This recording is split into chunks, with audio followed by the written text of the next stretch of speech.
Sahar Atassi, and you're listening to an episode of Nothing But Dicta. I'm a rising 2L with a still developing career plan, and as the name of the podcast suggests, nothing is written in stone yet. Today, I'm meeting with Leslie Edelstein to find out more about this Dean's Fellow and how she came to specialize in government contracts. Hi, Leslie. Thank you for joining us today. Could you introduce yourself to everyone? So I'm Leslie. I'm a Brielle. I'm originally from Boston, Massachusetts. I went to Fordham University as an undergrad and then came straight through to GW. This past summer, I was at a medium-sized law firm and am pretty involved with the Moot Court Board and the Government Contract Student Association. Great. What kind of internships have you participated in? I feel like I've been really fortunate in my time at GW. I've gotten to do a lot of various internships. First summer, I interned at the Department of Homeland Security in their acquisition and procurement group. And then last year, actually, I interned for a judge on the Court of Federal Claims. And then in the spring, interned with the Civilian Board of Contract Appeals. And then finally saw the other side of it and went to a firm this past summer and worked with them. You sound very focused on government contracts. How did you know that's what you wanted to do? I came into law school knowing I wanted to do a lot of work with contracts. And then one of my advisors was at the time, the director of the government procurement program.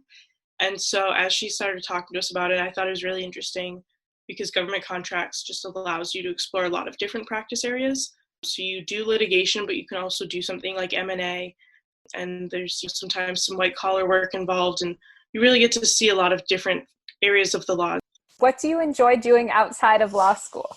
I really like to spend time with family and friends. I'm a huge Taylor Swift fan. I am always looking for something new on Netflix or Hulu if anyone has any suggestions. I love to cook and bake, and so I do a lot of that. And then I'm currently looking into getting a dog. What are your thoughts on Taylor Swift's new album, Folklore? I'm a big fan. I was so happy. My friends all made fun of me when it came out. I stayed up till midnight. I had a big project due at work the next day, but I was like, I'm going to stay up and I'm going to do it. It's a very different sound, but I'm really a big fan of hers. And so very happy to have seen her in concert an embarrassing amount of times that I won't share on the podcast. Do you have a favorite song from the album? So I guess my top three right now, really big fan of The One. I really liked Invisible String and I liked Betty. That's in the order that they're in the album, not of preference. I don't think I could rank them right now. I love The One. Yeah, it was a really good one. It started off the album really strong and I was just like, yeah, go Taylor. So what other fun facts do you have? I taught swim lessons for 7 years, I think. So I've taught over 1,000 kids how to swim. My mom has told me they're not considered celebrities, but I've had some recognizable names. I've taught some of their kids how to swim and to kind of have a brush with fame. That's closer than I've ever gotten. It was really fun to do that. It's just like a break, and if there was a place close enough in law school, I probably would have continued just to give yourself a mental break from something. What do you wish someone would have told you before law school? There's a huge misconception that there's a right way to do law school.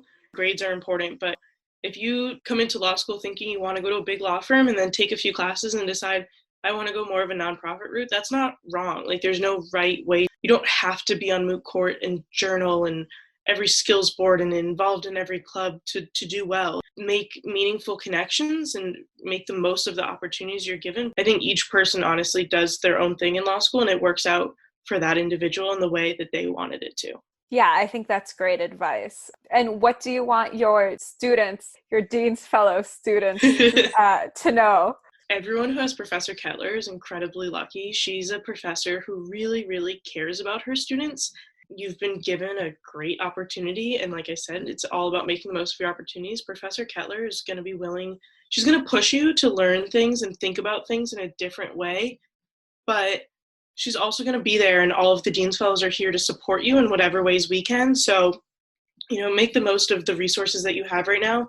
You're not going to have a professor always who's willing to look at endless drafts. And when you're working, you're not going to have someone who's willing to look at endless drafts. But Professor Kettler is really giving with her time and with her energy. Talk to her about non-law school things. She's really interested in her students' lives, and it can be kind of intimidating your first year to kind of go and talk to these professors. And particularly in the first semester, you feel like you're going to these office hours with nothing to talk to them about. But talk to these professors, particularly Professor Kettler. Tell her about what's going on in life. Tell her about your thoughts on why you came to law school and what you want to do, because she'll do whatever she can to help you. And the more she knows, the more she can do. Yeah, I agree. I think having Professor Kettler was one of the luckiest things that happened to me in law school.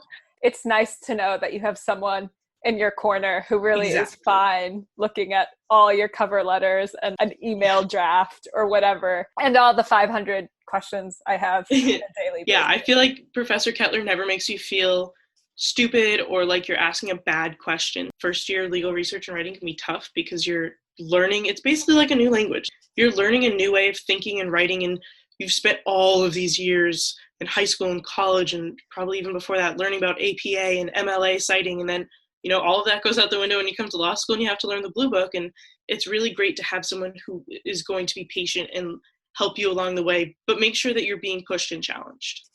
Definitely challenged. She will always push you to do better and more. You're not going to get a professor in law school ever, particularly not Professor Kettler, who's going to say, this is perfect. I don't think there are any changes that need to be made. Well, thank you so much, Leslie. I hope I was helpful to anyone who needs any guidance. And a big thank you to our listeners. Join us again soon for another episode of Nothing But Dicta.